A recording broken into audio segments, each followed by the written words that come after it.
Maria Santos stood barely 5 feet tall in her combat boots, her slight frame dwarfed by the towering recruits around her at Fort Benning. The Georgia sun beat down mercilessly on the training ground as Drill Sergeant Rodriguez paced back and forth, his eyes scanning the line of new soldiers. When his gaze fell on Maria, his lip curled into a sneer. "Well, well, what do we have here?" Rodriguez stopped directly in front of her, his massive frame casting a shadow over her small figure. "Did someone bring their little sister to basic training?" The other recruits snickered, but Maria kept her eyes forward, jaw clenched tight. She had heard it all before. At 19, she looked even younger, with delicate features that made people underestimate her constantly. Back home in East Los Angeles, her own family had tried to talk her out of enlisting. "Santos, right?" Rodriguez continued, reading from his clipboard. "Let me guess, you're here because you couldn't find a job at the local diner?" Maria's hands trembled slightly, but she maintained her stance. She thought about her brother Miguel, who had died in Afghanistan 3 years earlier. She thought about the promise she made at his funeral, standing in her black dress while the flag was folded and handed to their weeping mother. "This is the United States Army, not summer camp," Rodriguez barked. "We don't have time for fragile little girls who think they can play soldier." That word hit Maria like a physical blow. Fragile. She had been called many things in her life, but fragile felt like the cruelest insult of all. Her childhood had been anything but fragile. Growing up in one of LA's toughest neighborhoods, she had learned to fight before she learned to read properly. When her father left, she helped her mother work 2 jobs to keep food on the table. When Miguel deployed, she became the man of the house at 16. The first week of basic training was brutal. Rodriguez seemed determined to prove his point about Maria's supposed weakness. During physical training, he would stand over her during push-ups, counting slower for her than the others. During obstacle courses, he would shake his head dramatically when she struggled with the rope climb, making sure everyone noticed. "Look at Santos," he would announce to the group. "This is what happens when the Army lowers its standards. Some people just aren't cut out for this life."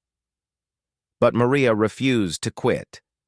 Every morning, she was the first one awake, practicing push-ups in the dark before revel. While other recruits complained about the food or wrote letters home, she spent her free time studying military manuals and practicing with her weapon. Her bunkmate, Jennifer Chen, a tough girl from Detroit, became her closest ally. "Don't let that jerk get to you," Jennifer whispered one night after a particularly harsh day. "He's just trying to break you down because he knows you're stronger than you look." Maria appreciated the support, but she knew Jennifer didn't fully understand. This wasn't just about proving Rodriguez wrong anymore. This was about proving to herself that she belonged here, that Miguel's death wouldn't be meaningless, that she could honor his memory by becoming the soldier he always believed she could be.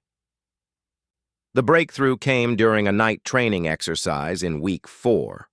The platoon was tasked with a 20-mile march through rough terrain, carrying full packs and weapons. It was designed to push everyone to their physical and mental limits. Several of the larger, seemingly stronger recruits began falling behind as the miles stretched on. Maria found herself keeping pace with the front group, her small frame actually working to her advantage. Years of walking everywhere in LA because her family couldn't afford a car had built up her endurance. While bigger soldiers struggled with the weight of their packs, she moved efficiently, conserving energy. Around mile 15, Private Johnson, a 6'2" former football player from Texas, collapsed from heat exhaustion. He was one of the recruits who had laughed loudest at Rodriguez's jokes about Maria. Now he lay on the ground, barely conscious, his face flushed and breathing labored. Without hesitation, Maria dropped her own pack and knelt beside him. She had learned basic first aid helping her mother, who worked as a nurse's aide. She recognized the signs of severe dehydration and heat stroke immediately. "We need to get his core temperature down," She called out to Jennifer and two other recruits. "Help me get him into the shade and elevate his legs." Rodriguez came running over, having noticed the commotion. He was about to bark orders when he saw Maria already taking charge, efficiently directing the other recruits in providing aid. She had somehow produced packets of electrolyte powder from her kit and was mixing them with water from her canteen. "Johnson, can you hear me?" she asked, her voice calm but firm. "I need you to try to drink this slowly." Her confident handling of the medical emergency impressed even Rodriguez, though he tried not to show it. The medic arrived minutes later and confirmed that Maria's quick thinking had likely prevented a serious medical crisis. But what happened next surprised everyone even more. With Johnson stable and being evacuated, the platoon needed to continue the march. Maria shouldered not only her own pack, but also took Johnson's rifle and some of his gear, distributing the weight among the group, but carrying more than her fair share. "Santos, you don't have to," Rodriguez started to say.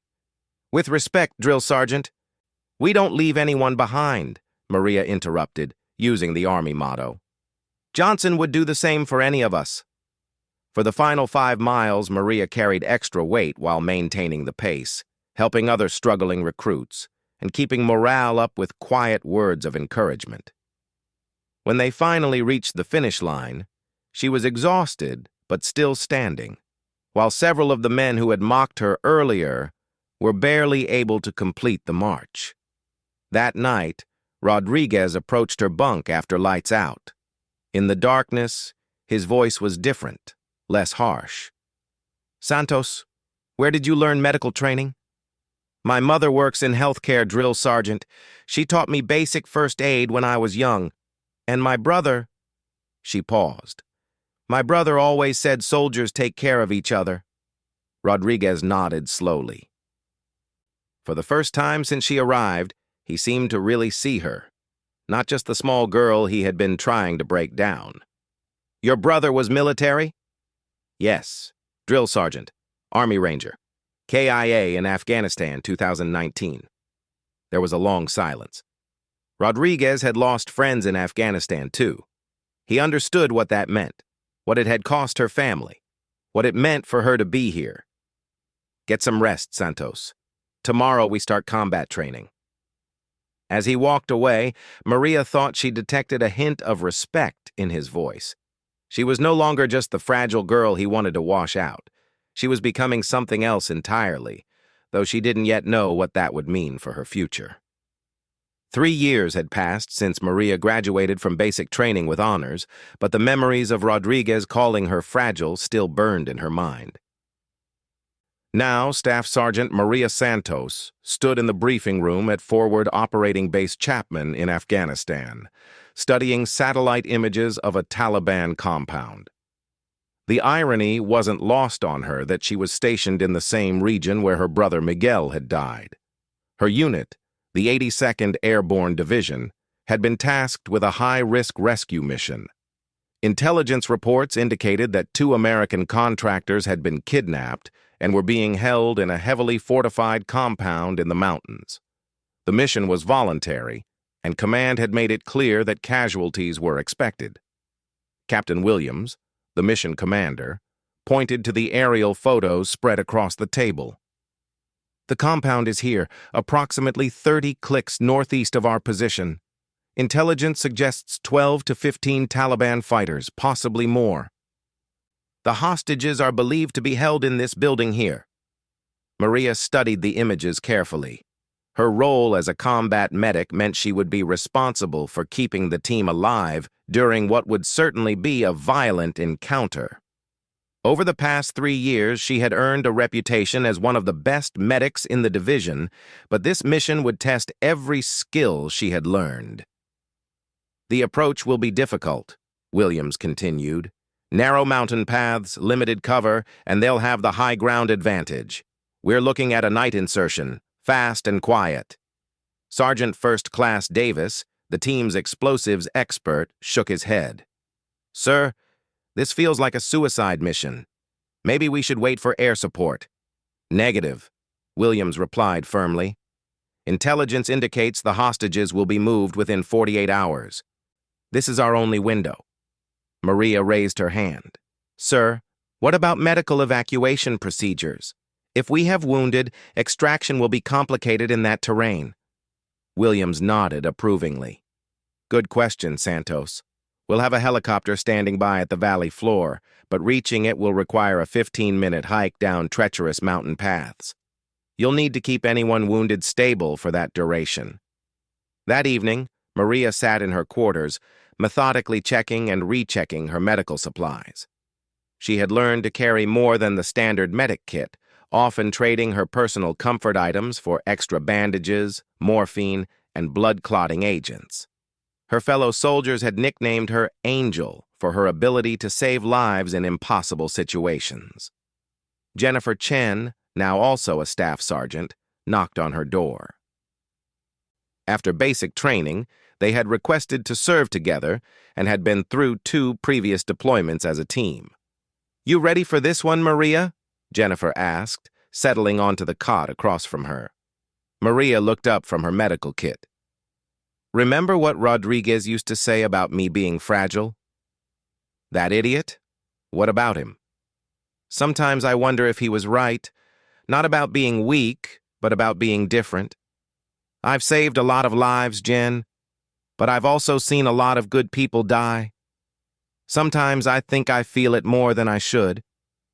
Jennifer studied her friend's face. That's not fragility, Maria. That's humanity. It's what makes you such a good medic. You fight harder to save people because you understand what loss means. The mission launched at 300 hours under a moonless sky.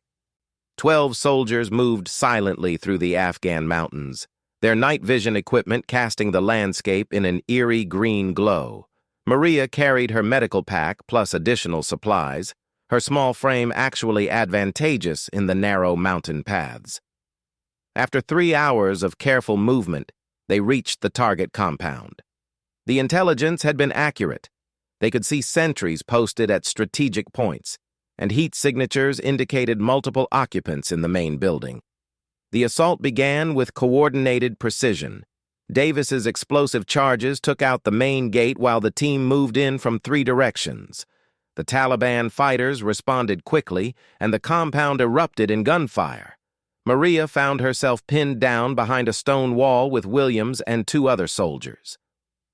Bullets sparked off the rocks above their heads as they tried to locate the hostages.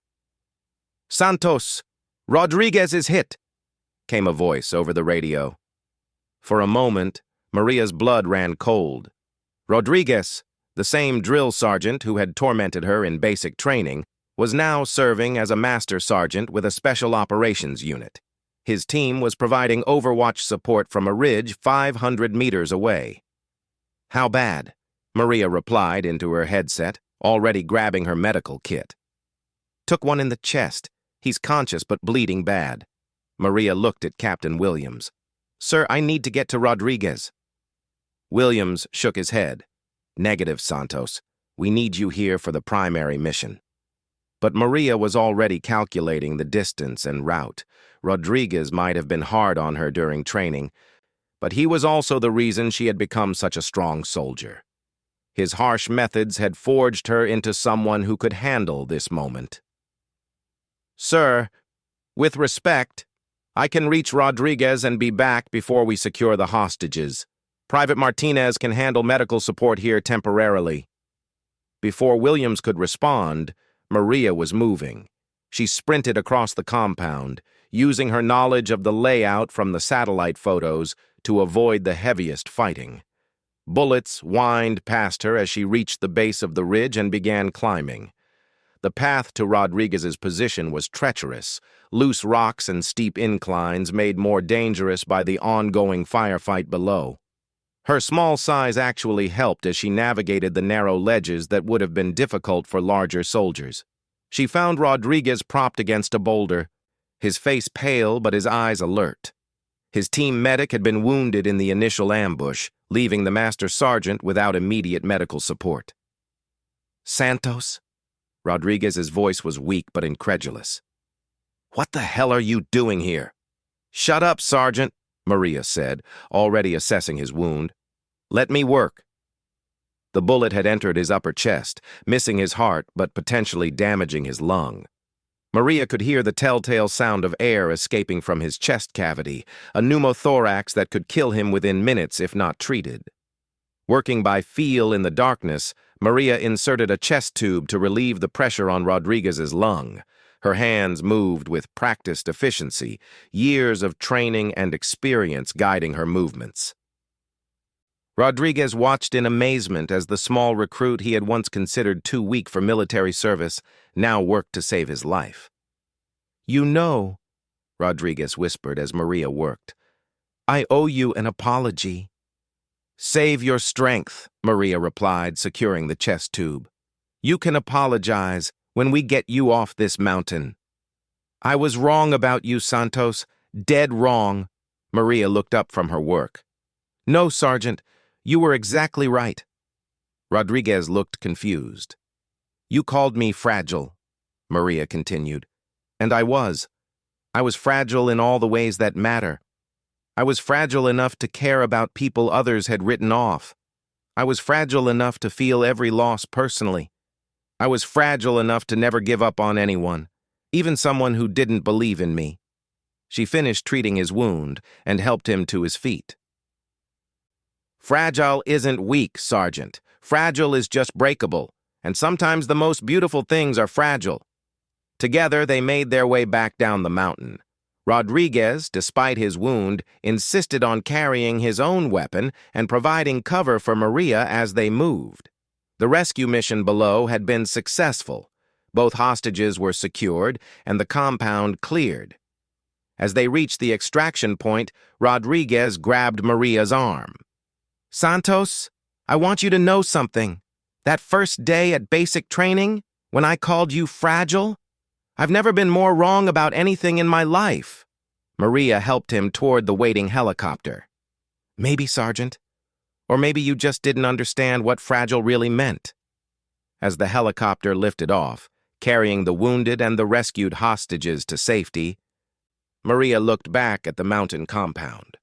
She thought about her brother Miguel, about the promises made at grave sites, about drill sergeants who taught harsh lessons that saved lives years later. She was still fragile, she realized, but she was also unbreakable. And somehow, those two things weren't contradictory at all. 5 years later, Sergeant Major Maria Santos stood in her dress uniform outside the Pentagon, her hands trembling slightly as she adjusted her medal ribbons. Today was the ceremony she had never imagined possible. Her induction into the Army's Hall of Heroes, the highest honor for enlisted soldiers. The irony wasn't lost on her that Rodriguez, now retired and serving as a military consultant, would be presenting her award. The events that led to this moment had begun 8 months earlier in Syria. Maria's unit had been providing medical support to a joint operation when their convoy was ambushed by ISIS fighters. What should have been a routine supply run turned into a 15-hour siege that would test every lesson Maria had learned about courage, sacrifice, and the true meaning of strength. The attack came without warning as their convoy moved through a narrow valley outside Aleppo. The lead vehicle struck an improvised explosive device, and immediately machine gun fire erupted from the surrounding hills. Maria's medical truck was third in line, carrying supplies for a field hospital and a team of doctors. "IED! IED!" came the call over the radio as the convoy ground to a halt. Maria could see the lead Humvee burning, thick black smoke rising into the desert sky. Through her binoculars, she counted at least 20 muzzle flashes from the hills around them. They were surrounded, outnumbered, and had nowhere to run. Captain Morrison, the convoy commander, made the call over the radio. "All units, defensive positions. We're going to have to fight our way out of this." But Maria was already moving. Through the smoke and chaos, she could see soldiers from the lead vehicle crawling away from the burning wreckage. At least 3 were badly wounded, and without immediate medical attention, they would die. "Santos, stay with the medical truck," Morrison ordered. Maria looked at the burning vehicle, then at her medical supplies, then made a decision that would define the rest of her life. "Sir, I'm going to get our people." Before Morrison could respond, Maria grabbed her medical kit and sprinted toward the ambush zone. Bullets kicked up dirt around her feet as she ran, her small frame making her a difficult target for the enemy shooters. The first wounded soldier she reached was Private Collins, barely 19 years old with shrapnel wounds across his face and chest. Blood poured from multiple lacerations, and his breathing was shallow and rapid. "Collins, can you hear me?" Maria shouted over the gunfire. The young soldier's eyes focused on her with difficulty. "Sergeant, I can't see anything." Maria quickly assessed his injuries. The shrapnel had damaged his eyes, but more critically, he had a penetrating chest wound that was causing internal bleeding. She had minutes to stabilize him before he went into shock. Working under fire, Maria inserted an IV line and administered plasma to combat blood loss. She packed his chest wound with hemostatic gauze, applying pressure to control the bleeding. All around her, bullets snapped through the air, but she forced herself to focus only on saving Collins's life. "You're going to be okay," she told him as she worked. "I've got you." Once Collins was stable, Maria looked around for the other wounded soldiers. Sergeant Kim was 20 meters away, dragging himself across the ground with what appeared to be a shattered leg. Beyond him, she could see Lieutenant Barnes lying motionless near the burning Humvee. For the next 6 hours, Maria moved between wounded soldiers under constant enemy fire.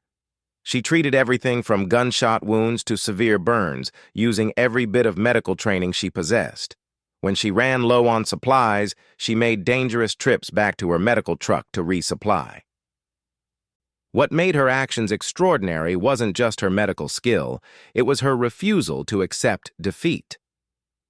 When Sergeant Kim went into cardiac arrest from blood loss, Maria performed CPR under fire for 20 minutes until his heart started beating again. When Lieutenant Barnes regained consciousness with severe burns, she stayed with him for hours, keeping him calm and hydrated despite the ongoing battle.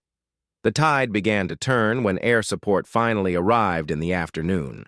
Apache helicopters swept the hills, driving back the ISIS fighters and allowing the convoy to establish a more secure perimeter. But by then, Maria had already saved 7 lives, working continuously for over 12 hours without rest. When the medical evacuation helicopters finally arrived, Rodriguez was among the rescue team. Now serving as a civilian contractor, he had volunteered to help with the evacuation when he heard Maria's unit was under attack. "Santos!" he called out as he jumped from the helicopter. "Report!" Maria looked up from where she was still treating Private Collins. Her uniform was torn and bloody, her face streaked with dirt and sweat, but her hands remained steady as she adjusted the young soldier's IV. "7 wounded, all stable for transport," she reported. "Collins here has the most severe injuries, chest trauma and possible brain injury from the blast." Rodriguez stared at her in amazement. Around them lay evidence of the fierce battle: bullet casings, blood stains, discarded medical supplies. But all 7 wounded soldiers were not only alive, but stable enough for transport. "Santos, how long have you been out here?" "Since the attack started, Sergeant." "About 15 hours. Rodriguez shook his head. 15 hours? Under fire? "Someone had to stay with them," Maria replied simply. "We don't leave people behind." As the wounded were loaded onto helicopters, Rodriguez pulled Maria aside. "I need to ask you something, and I want a straight answer. Why didn't you take cover? Why didn't you wait for backup?" Maria was quiet for a moment, watching the helicopters lift off with her patients. "Remember what you used to tell us in basic training? That the Army doesn't need heroes, it needs soldiers who do their jobs?" "I remember." "Well, this was my job. These soldiers trusted me to keep them alive, and I wasn't going to let them down because things got dangerous." Rodriguez studied her face. "You know what you did here was beyond the call of duty, right? You saved 7 lives at tremendous personal risk. Maria shrugged. I just did what anyone would do. No, Santos. What you did is what heroes do. The medal ceremony 8 months later drew hundreds of attendees, including every soldier Maria had saved in Syria. Private Collins, his eyesight partially restored after multiple surgeries, sat in the front row with his family. As Rodriguez prepared to present the Medal of Honor, the Army's highest decoration, he thought about the small recruit he had once dismissed as too fragile for military service. The citation read in part, "For conspicuous gallantry and intrepidity at the risk of her life above and beyond the call of duty." Ladies and gentlemen, Rodriguez announced to the assembled crowd, it is my honor to present Sergeant Major Maria Santos for induction into the Army's Hall of Heroes. As Maria's name was etched into the marble wall alongside the greatest soldiers in American history, Rodriguez remembered his own words from years earlier. He had called her fragile, never understanding that sometimes the most fragile things are also the strongest. After the ceremony, Maria found herself standing alone before the Hall of Heroes wall, looking at her name among legends. A young female recruit approached hesitantly. "Sergeant Major Santos?" the recruit asked. "I'm Private Williams. I start basic training next week." Maria turned to look at the young woman, small, nervous, probably wondering if she was strong enough for what lay ahead. "Do you have any advice for someone like me?" Williams asked. Maria smiled, remembering her own fears and doubts from years earlier. "Be fragile," she said. Williams looked confused. "Ma'am, be fragile enough to care about people others might write off. Be fragile enough to feel responsible for others. Be fragile enough to never give up on anyone, especially yourself." As Williams walked away, still looking puzzled, Maria turned back to the wall where her name now stood permanently etched in marble. She thought about Rodriguez, about Miguel, about all the soldiers she had saved and the ones she couldn't. Fragile. The word that had once felt like an insult now felt like the greatest compliment she had ever received. Because she had learned that being fragile didn't mean being weak. It meant being human enough to break, but strong enough to keep others from breaking too. Years later, when young recruits would ask about Sergeant Major Santos and why her name was on the Hall of Heroes, their drill sergeants would tell them about the soldier who was called fragile but refused to break. They would tell them about the woman who proved that sometimes the greatest strength comes from the willingness to be vulnerable, to care, to risk everything for others. And sometimes, if the drill sergeant was Rodriguez himself, he would end the story by saying, "I was the one who called her fragile. I was wrong about what that word meant. I thought it meant weak, but fragile just means precious enough to be worth protecting." And that's exactly what she spent her career doing, protecting the fragile things in this world, including all of us.